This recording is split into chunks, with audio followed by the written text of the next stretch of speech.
Hello welcome to Omega exam. तो आज हम पढ़ने वाले हैं एमपी जीके का 22वां पार्ट। एमपी जीके का 22वां पार्ट है जो कि आपके सभी एग्जाम्स जो कि हैं एमपी पुलिस, एमपी पटवारी, एमपी पीएससी। आपको पता होगा कि एमपी पीएससी जैसे एग्जामों में कम से कम 30 से 35 क्वेश्चंस एमपी के पूछे जाते हैं। तो मुझे उम्मीद है कि आपको इन क्वेश्चनों से ज़रूर हेल्प होगी। मैं ये नहीं कह रहा कि इसी में से क्वेश्चंस पूछे जाएंगे सभी, नहीं, लेकिन आपको ऐसे क्वेश्चंस पढ़ना चाहिए जो आपने शायद कभी पढ़े हों। तो आपको इस चैनल पे ऐसे क्वेश्चंस मिलेंगे जो आपने शायद ही कभी पढ़े हो, ठीक है। तो चलिए शुरुआत करते हैं। तो पहला ही क्वेश्चन है कि देश का पहला पुरातत्व पार्क कहाँ पे स्थापित किया जा रहा है। तो एमपी का ही नहीं, हमारे देश का। तो ये है संग्रामपुर में। अगर क्वेश्चन पूछा जाए जीके का, अगर जीके में क्वेश्चन पूछा जाए कि देश का पहला पुरातत्व पार्क कहाँ स्थापित किया जा रहा है, ऑप्शन होंगे आपके एमपी, जो भी कुछ होगा तो आपको राइट आंसर लगाना है एमपी में, ठीक है। एमपी से क्वेश्चन पूछा जाए तो ये एमपी के किस जिले में है, तो ये दमोह में, दमोह जिले में। ओके, दमोह जिले का गांव है एक संग्रामपुर, वहां पे देश का पहला पुरातत्व पार्क स्थापित किया जा रहा है। अगला क्वेश्चन है कि मध्य प्रदेश का कौन सा नगर वर्ष में 2 बार मध्याह्न, मध्याह्न आप जानते होंगे जो दिन का समय होता है, समय सूर्य की सीधी किरणें प्राप्त करता है, यानी कि लंबवत जहाँ पे किरणें पड़ती हैं, तो कौन सा जिला है, रतलाम। आपको पता होगा कर्क रेखा भारत के 8 राज्यों से होकर गुजरती है, 8 राज्य। तो 8 राज्य आपको याद रखना है, तो मैं आपको ट्रिक के माध्यम से बता दे रहा हूँ यहाँ पे, ठीक है। याद रखना है, लेकिन आपको ट्रिक है आपकी राम, मित्र, गुपन, छाछ, छाछ, ठीक है। राम, मित्र, गुपन, झाज। तो इसका राजस्थान हो जाएगा रा से, मा से मध्य प्रदेश, मी से मिजोरम, त्रि से त्रिपुरा, गु से गुजरात, पा से पंजाब, झा से छत्तीसगढ़, झा से झारखंड।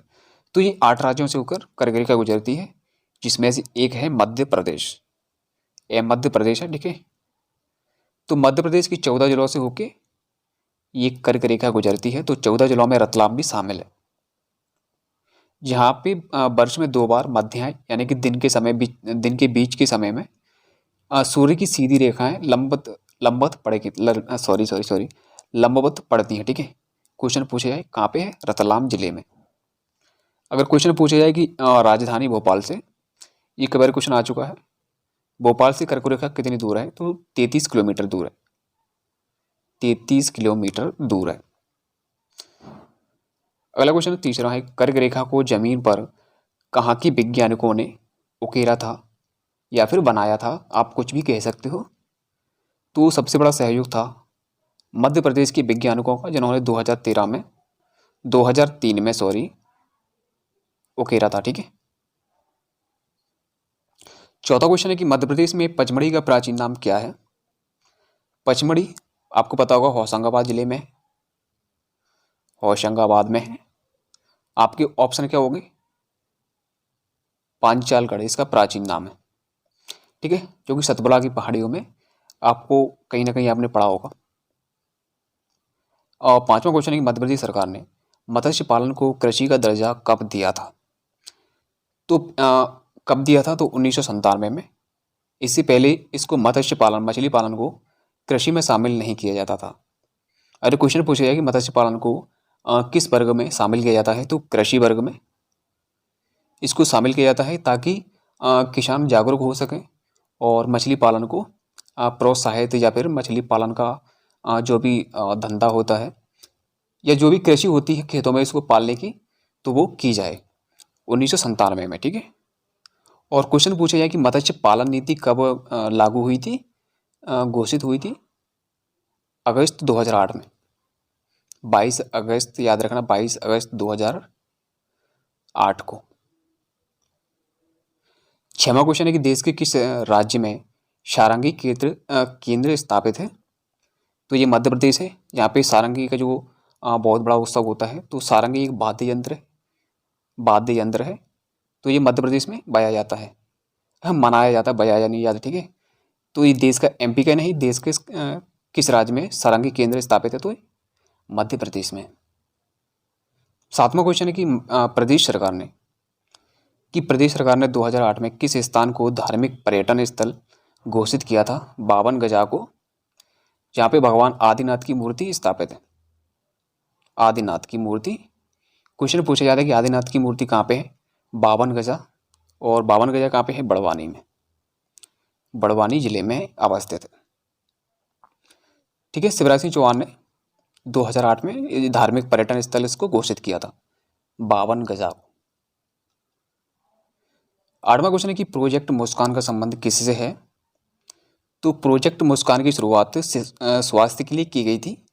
जो भी 0 से 6 वर्ष के बच्चे हैं, बच्चे तथा जो महिलाएं गर्भवती हैं या उनके फिलहाल तुरंत ही बच्चे जो हुए हैं, अगर उनका स्वास्थ्य अच्छा नहीं है या उन्हें कुपोषित हैं, तो उनके स्वास्थ्य के लिए प्रोजेक्ट मुस्कान की शुरुआत की गई थी।